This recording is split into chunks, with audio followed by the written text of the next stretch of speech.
Better to be feared than loved, if you cannot be both. These are the chilling, unapologetic words of a man who has been called a cynic, a realist, and even the father of modern political science. But more than 500 years after he wrote The Prince, we're left asking, is Niccolò Machiavelli still speaking to us? In a world dominated by democratic ideals, 24/7 media cycles, international law, and public opinion polls, can Machiavelli's ruthless vision of leadership still apply? Or is he just a relic of a violent, scheming Renaissance world? The real answer may be far more uncomfortable and far more relevant than you think. Welcome to the unfolding journey, where we explore the past not just to understand history, but to better see our present and our future. If you're fascinated by philosophy, political power, or the strange echoes of ancient ideas in modern times, you're in the right place. Now let's unfold the pages of one of the most infamous political texts ever written, and ask, is The Prince still the playbook for power? Before diving into modern politics, let's meet the man behind the myth. Niccolò Machiavelli was born in 1469 in Florence, during a time of constant political turmoil. Italian city-states like Florence, Milan, and Venice were constantly at war, while foreign powers like France and Spain frequently invaded the region. Machiavelli wasn't a nobleman or a king. He was a civil servant, a bureaucrat. But for 14 years, he served in the Florentine Republic as a diplomat and advisor. He saw firsthand how leaders rose and fell, how power was wielded and lost. In 1512, after the Medici family regained control of Florence, Machiavelli was imprisoned, tortured, and exiled. It was during this bitter exile that he wrote The Prince, a kind of job application for the Medici rulers, offering them advice on how to rule successfully. But unlike the idealistic political theorists of his time, Machiavelli offered something brutal and radically different. Advice grounded in the real world, not the way the world should be, but the way it is. The Prince is not a long book, but it's packed with explosive ideas that still spark debate today. Here are a few of Machiavelli's core beliefs. Power is preserved by fear, not love. People are fickle. If you're feared, you're more likely to be obeyed.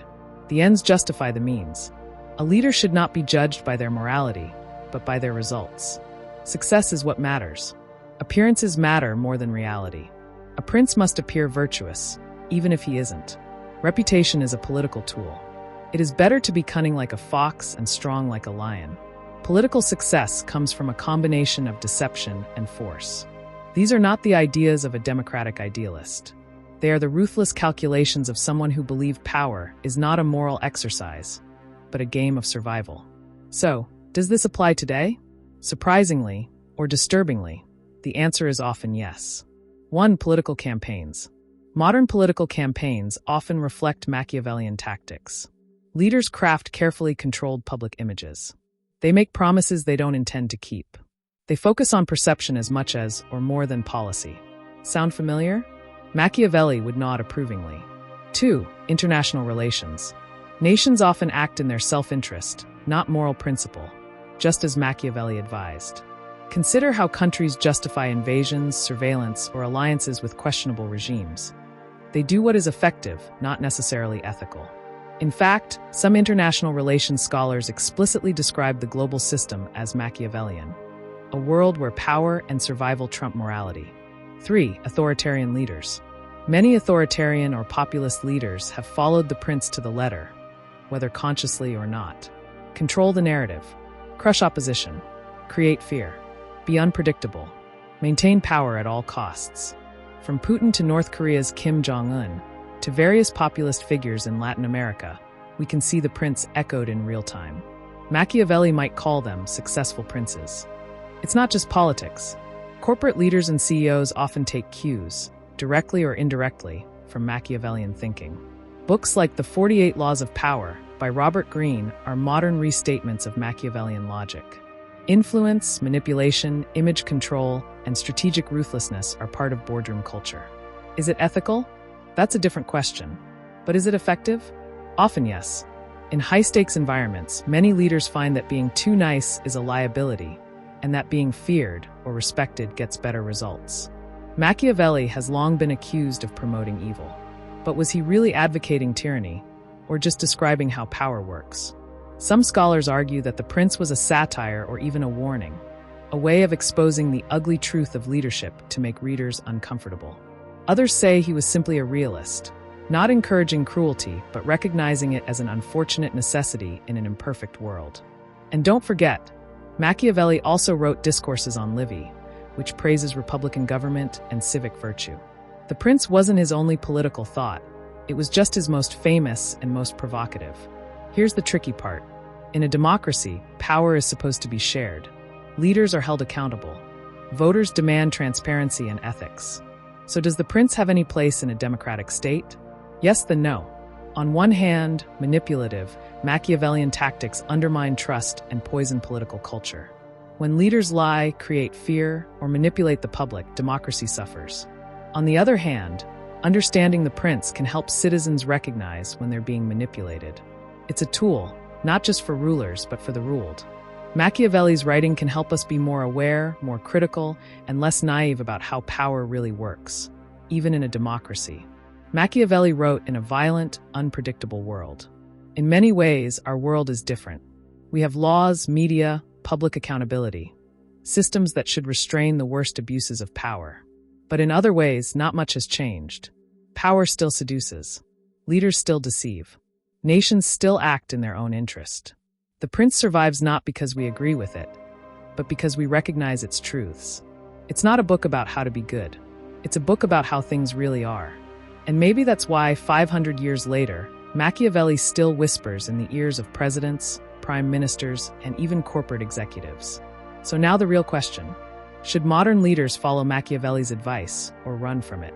There are two ways to view The Prince. As a dangerous manual, something that inspires ruthless behavior, tyranny, manipulation, and the corrosion of ethical leadership. As a wake-up call, a cold, analytical breakdown of how power truly functions, something all leaders and citizens should study in order to be less easily fooled. Machiavelli doesn't tell leaders to be evil. He tells them to be effective. But his version of effectiveness often strips away morality in favor of cold pragmatism. And here's the truth. When people stop expecting virtue in leadership, they stop demanding it.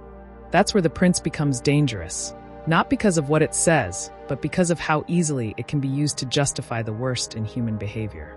So should we reject Machiavelli entirely? No, but we should read him with caution, with context, and with critical thinking. He was diagnosing a disease, not necessarily prescribing it.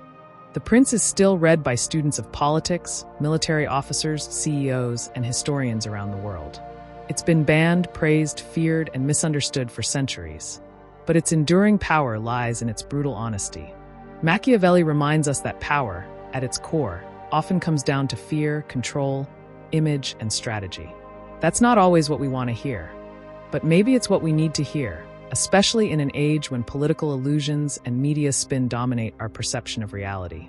We don't have to agree with Machiavelli, but we do need to understand him, because whether we like it or not, his shadow still falls over the modern state. If this deep dive into Machiavelli and modern politics sparked something in you, whether a new insight or a powerful question, don't stop here. Backhand index pointing right, subscribe to The Unfolding Journey for more explorations of the ideas that shape our world, from history and philosophy to power, politics, and beyond. Leave a comment below. Do you think Machiavelli was right? Is The Prince still relevant in 2025, or is it time we left him behind? And if you found this video thought-provoking, give it a like and share it with someone who loves history and critical thinking as much as you do. Until next time, stay curious, stay thoughtful, and keep unfolding the journey.